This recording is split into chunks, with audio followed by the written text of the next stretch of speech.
So here's how you can move the frame side engine brackets when you're wanting to do a inline 6 to V8 swap.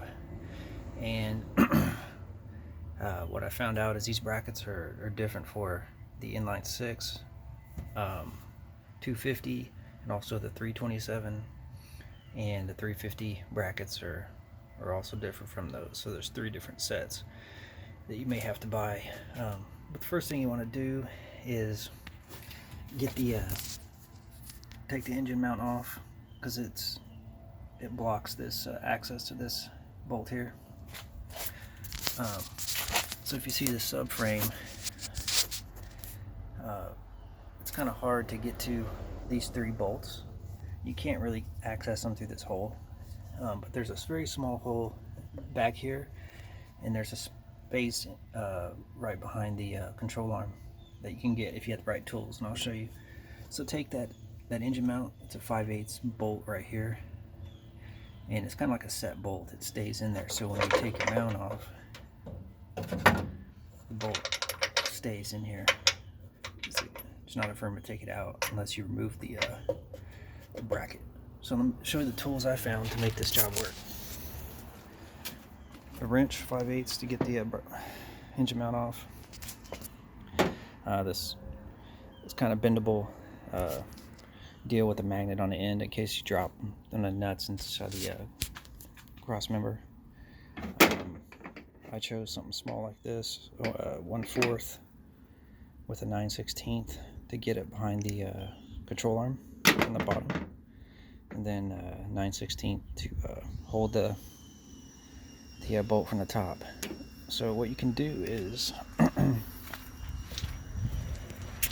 there's no access from the top.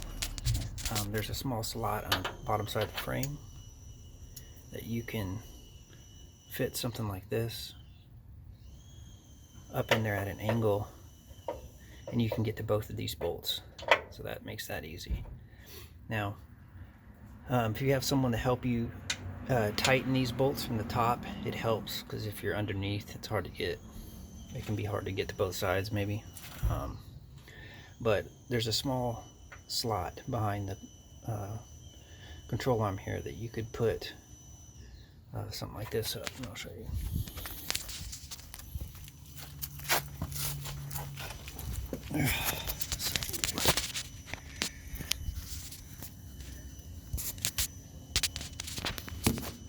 So there's your slot that you can get. You can get at these 2 bolts through here, just barely. And then on the bottom side of this control arm here, I have my suspension hanging, so you can just fit that up under there to hold it while someone tightens it. You can get at it with the 9/16 wrench too. You can kind of hold that, but it works better with the socket, and you'll have to kind of try to find it. But it's there. Can't find it right now, but let's see if I can get it with the light here. There it is. You can see it right there. So it's, yeah, but it works. You can get to it if you take your time. It's that little bolt right there.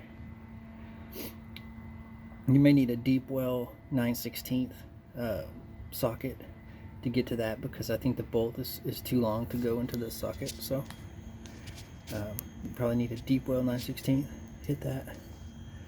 But yeah, that's how you do it. You don't have to take your suspension off like I previously thought.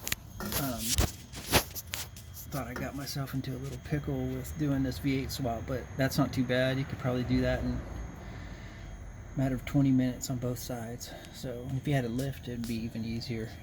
But so yeah, I hope this helps somebody in the future.